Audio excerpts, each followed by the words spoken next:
चुनाव आयोग ने बंगाल के डीजीपी और कोलकाता पुलिस को दी चेतावनी।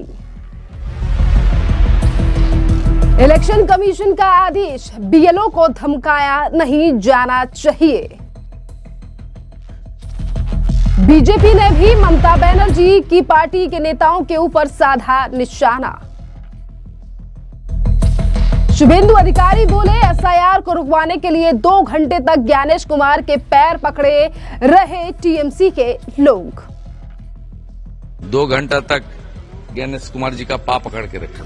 एक तरफ एसआईआर का लगातार विरोध कर रही हैं ममता बनर्जी, जिसे रुकवाने के लिए कल टीएमसी के डेलीगेशन दिल्ली भी पहुंचा और चुनाव आयुक्त से उन्होंने मुलाकात भी की, जिसको लेकर बीजेपी लगातार हमलावर है टीएमसी और ममता बनर्जी के ऊपर। जहां एक तरफ टीएमसी का जो डेलीगेशन है कल वो दिल्ली पहुंचा था एसआईआर को रुकवाने के लिए, पर वहीं दूसरी तरफ अब चुनाव आयोग ने ममता बनर्जी और उनकी पुलिस के लिए सीधी बड़ी चेतावनी दे दी है। जी हाँ, दरअसल आपके लिए बता दें कि एसआईआर को लेकर जो तमाम अधिकारी और जो लोग बीएलओ हैं जो अपना काम कर रहे हैं, उन्हें सुरक्षा देने के लिए सीधे तौर पर चेतावनी दी गई है। पश्चिम बंगाल की पुलिस और डीजीपी के लिए चुनाव आयोग के द्वारा पत्र में कहा गया है कि बीएलओ जो एसआईआर का काम कर रहे हैं, उन्हें बंगाल की पुलिस पूर्ण सुरक्षा दे। और इसीलिए क्योंकि कई ऐसी रिपोर्ट सामने आ रही हैं कि टीएमसी के लोग और जो फील्ड वर्कर्स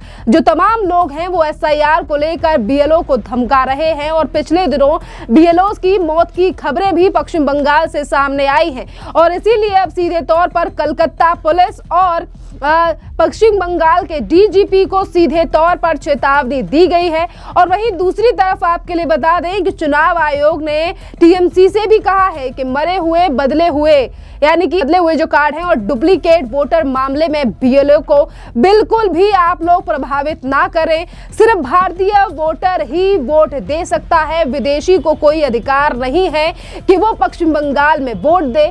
बीएलओ को मानदेय ना देने के लिए बंगाल की सरकार की अब लगातार पोल खुल रही है कि किस तरीके से बीएलओ को धमकाया जा रहा है और बीएलओ को उनका काम करने भी नहीं दिया जा रहा है। इसी के साथ साथ देखिए टीएमसी को भी याद दिलाया गया है चुनाव आयोग के द्वारा कि किस तरीके से रोल और चुनाव पूरी तरीके से ट्रांसपेरेंट है, कानून का पालन करते हैं और ऊंची इमारतों में पोलिंग बूथ का विरोध करने पर टीएमसी का सामना भी किया है। यानी कि देखिए कि किस तरीके से ऊंची बिल्डिंगों में जो तमाम टीएमसी से जुड़े हुए बीएलओ हैं वो कैसे काम कर रहे हैं, वहीं दूसरी तरफ तमाम चीजें निकलकर सामने आ रही हैं।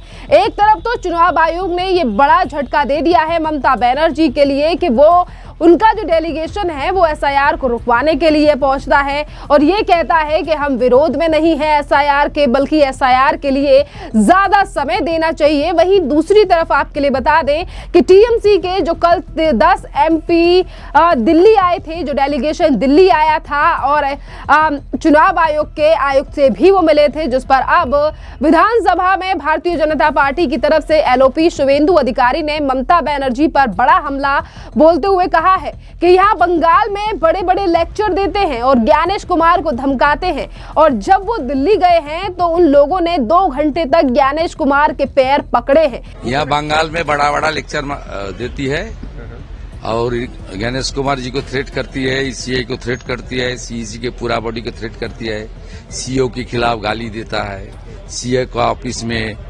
गाली देना, पुलिस का सहारा लेते हुए 3 दिन तक लिफ्ट बंद करके रखना, ये सब यहाँ कर रहा है। और वहाँ 2 घंटा तक ज्ञानेश कुमार जी का पाँव पकड़ के रखा। ये बड़ी बात कही गई है शुभेंदु अधिकारी के द्वारा और ये आरोप लगाया है कि दिल्ली पहुंचते ही चुनाव आयोग के आयुक्त ज्ञानेश कुमार के पैर पकड़े हैं टीएमसी के इन 10 सांसदों ने जो दिल्ली पहुंचे थे।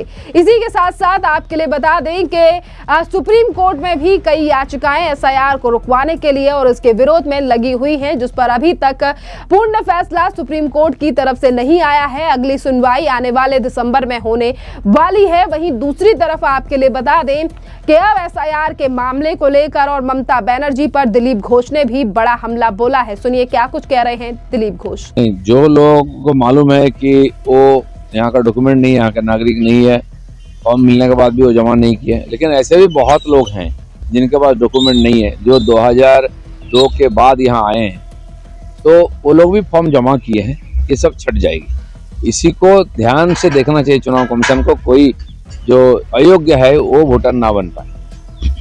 इससे ये चल रहा है कोलकाता और वेस्ट बंगाल में पुराना बर्थ सर्टिफिकेट का चाहिए बढ़ गया है, तो स्पेशल कैंप हो रहा है। पहले से हम लोगों को इन्फॉर्मेशन था कि टीएमसी और उनके सरकार की तरफ से, कॉर्पोरेशन और बहुत जगह म्यूनिसिपैलिटी की तरफ से बैक डेट में फर्जी बर्थ सर्टिफिकेट इशू हो रही है, और छोटा मोटा संख्या में, हजारों लाखों की संख्या में ये बैक डेट में 2002 के पहले का बर्थ सर्टिफिकेट उसको दिया जा रहा है।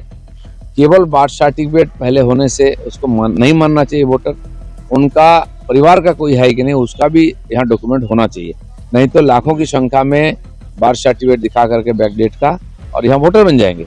और टीएमसी पूरा योजनाबद्ध रूप से इसको कर रही है। आपने दिलीप घोष का बयान सुना, और इसी के साथ साथ आपके लिए बता दें कि सिर्फ दिलीप घोष ही नहीं बल्कि पूरी बीजेपी आज एसआईआर को लेकर तमाम विपक्ष को जवाब दे रही है, क्योंकि एसआईआर का विरोध करने वाली पार्टियों में तमाम इंडी गठबंधन की पार्टियां शामिल हैं, चाहे फिर वो ममता बनर्जी हो, अखिलेश यादव हो, या फिर खुद इंडी गठबंधन में बड़ी पार्टी कांग्रेस हो। और इनको भी जवाब दिया गया है आज मनोज तिवारी के द्वारा, और मनोज तिवारी ने ममता बनर्जी पर बड़ा हमला बोलते हुए कहा है कि बंगाल की सरकार इलीगल रास्ते पर चल रही है। सुनिए मनोज तिवारी का ये बयान। यही करते करते इन लोगों को बिहार ने ठिकाने लगा दिया। यही करते करते एसआईआर का विरोध करना, इलीगल घुसपैठियों का सपोर्ट करना है। और मैं समझता हूं जो अभी अखिलेश जी जैसे लोग, अभी भी समय है, संभल जाएं, नहीं तो उत्तर प्रदेश की जनता उनको अगले 25-30 साल तक कोई चारा नहीं डालने वाला। बुलडोजर एक्शन बिहार में शुरू हो गया सर, योगी जी का एक्शन बिहार में कितना सर देखो, बुलडोजर एक्शन लॉ का एक्शन होता है। अगर कोई समाज में उपद्रव करेगा, उसकी छानबीन होगी, तो जहां लॉ फुल्ली बुलडोजर की जरूरत होगी वो करेगा। बीजेपी ने चुनाव आयोग से मांग किया है कि बंगाल का एक बार दौरा करे, जिस प्रकार से बंगाल में तृणमूल कांग्रेस के नेताओं के द्वारा बीजेपी को धमकी दिया जा रहा है, उसके लेकर बंगाल में लॉ एंड ऑर्डर बिल्कुल नहीं है। ये लोग लगातार, बंगाल की सरकार अनैतिक और इलीगल रास्ते पे चल रही है। इसलिए चुनाव आयोग से भारतीय जनता पार्टी बार बार कह रही है, लोकतंत्र है इस देश में, लॉफुली संविधान से चलना है।